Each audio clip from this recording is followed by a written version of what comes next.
दुख और सुख, सफलता और असफलता, हानि तथा लाभ, आशा तथा निराशा, ये मनुष्य के साथ इसी जन्म से नहीं है, जन्म जन्मांतरों से जुड़ी हुई और चलती आई हुई प्रक्रियाएं हैं, परंपराएं हैं। व्यक्ति जैसे सुख को स्वीकार करता है प्रसन्नता पूर्वक, वैसे ही दुख को यदि इंसान प्रसन्नता पूर्वक ग्रहण कर ले, स्वीकार कर ले, मंजूर कर ले, तो उसको बहुत भारी कष्ट और बहुत भारी भयानक पीड़ा नहीं होगी। वो पीड़ा से, दर्द से मुक्त हो जाएगा।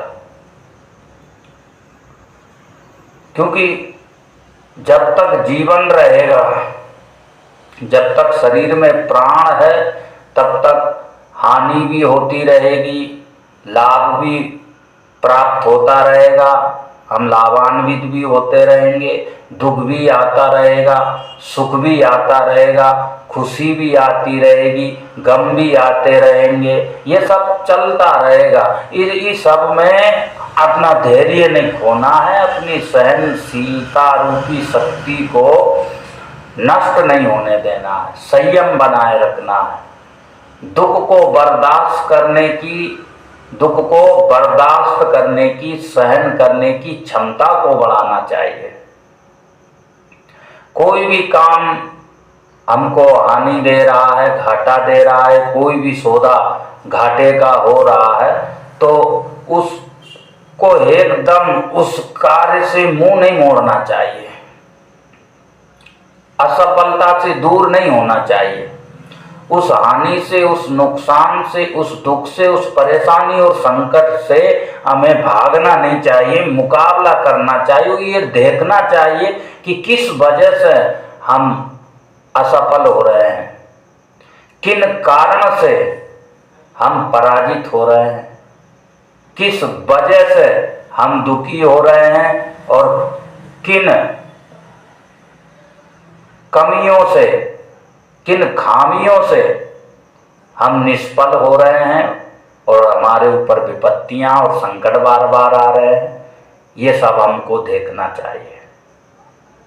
यदि कोई कार्य को हम बहुत अच्छे से नहीं कर पा रहे हैं, वो कार्य हमारी बुद्धि से, हमारी ज्ञान की क्षमता से बाहर है, तो फिर तो निष्फल होना, विफल होना स्वाभाविक बात है।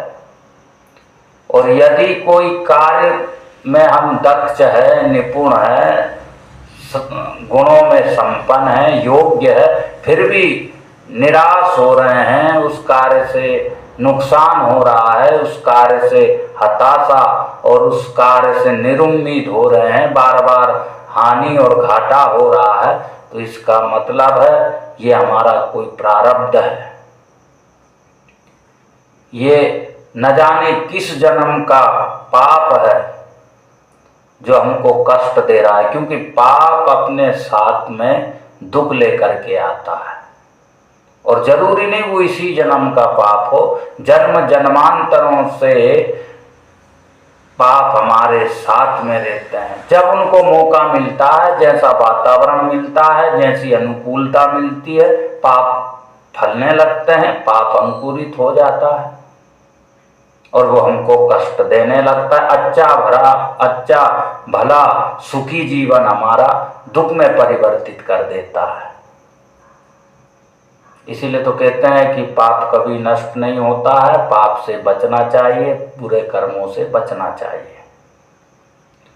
तो कोई कार्य हमारा बार बार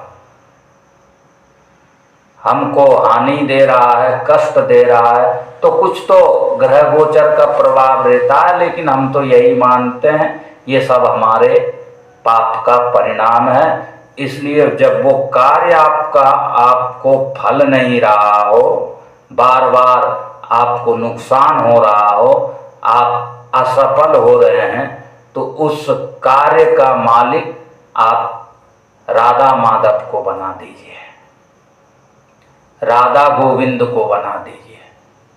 उस व्यापार, उस बिजनेस का मालिक, सेठ आप जो है ठाकुर जी को बना दीजिए और आप उनके स्टाफ, उनके कर्मचारी, मुनीम बन करके उसी कार्य को संभालना शुरू कर दीजिए।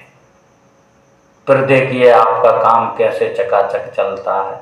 विश्वास पूर्वक, भक्ति पूर्वक, भरोसा पूर्वक इस कार्य को करिए। जब आपको लगे कि हमारा काम हमें साथ नहीं दे रहा है, हमारा व्यापार, हमारा बिजनेस हमें घाटा दे रहा है, हम परेशान हो गए हैं, अब ये काम हमको छोड़ना पड़ेगा, ऐसी नौबत, ऐसी स्थितियां, परिस्थितियां बन गई है, तो आप ठाकुर जी को सेठ बना दीजिए और आप उनके स्टाफ बन करके, मुनीम बन करके, उनके दास बन करके सेवा करिए कि भगवान अब आप ही संभालेंगे, मेरे बस का तो कोई ये काम नहीं रहा, अब मुझे कुछ समझ भी नहीं आ रहा है, क्या करूं, कैसे सब होगा। सारी व्यवस्थाएं फिर ठाकुर जी संभालने लगेंगे, सारा काम आपका बनने लगेगा। जो नुकसान था वो सब भरपाई ठाकुर जी, मेरे राधा गोविंद, राधा माधव भगवान, कृष्ण कन्हैया लाल आपका सारा काम संभाल लेंगे। सारे काम काज की डोर उनके हाथ में सौंप दीजिए। विश्वास पूर्वक ये करके देखिए, इसमें कोई घाटा नहीं है, कोई खर्चा नहीं है, कोई विशेष समय नहीं लगाना है, कोई पूजा पाठ विशेष नहीं करना है। बस जब भी आप अपने व्यापार के लिए जाए, अपना ऑफिस हो, दुकान हो, जो भी हो, फैक्ट्री हो, मिल हो, कारखाना, जो भी है, भगवान को, ठाकुर जी को, घर में जो आपके ठाकुर जी विराजमान हैं उनको प्रणाम करके जाइए और इस कार्य को आप प्रारंभ करिए। उनको प्रणाम करके अपना व्यापार स्थान पर जा करके ठाकुर जी का ध्यान करके कदम अंदर करिए। देखिए फिर आपका कितना परिवर्तन होगा। 2-4-8 दिन करके देखिए, उसके बाद में परिणाम आपको तुरंत मिलेगा। बस पर सौंप दीजिए अपना काम काज भगवान को, क्योंकि अब आप तो ऐसे ही बंद करेंगे, आपसे तो वो काम चल नहीं रहा है, चाहे वो कोई भी कारखाना, कोई ऑफिस, कोई फैक्ट्री हो, आपको तो बंद करना ही है। तो आप 2-4-8 दिन का समय, 2-4-8 दिन के लिए वो आपका कारखाना भगवान को दे दीजिए, आपका ऑफिस ठाकुर जी को दे दीजिए कि अब आप इसके मालिक है, आप ही संभालिए, हमसे ये चल नहीं रहा है, ये व्यापार आगे बढ़ नहीं रहा है, इस कार्य को, इस व्यापार को करने से घाटा ही घाटा आ रहा है। बस ऐसा मान के ठाकुर जी अब आप ही मालिक है, आप ही मेरे पिता है, तुमेव माता च पिता तुमेव बंधु च सखा तुमेव विद्या द्रविड़म त्वमेव सर्वम मम देव देवा। फिर देखिए कैसे चकाचक सब कुछ आनंदमय, उत्सव पूर्वक, खुशी पूर्वक आप घर में लौटेंगे।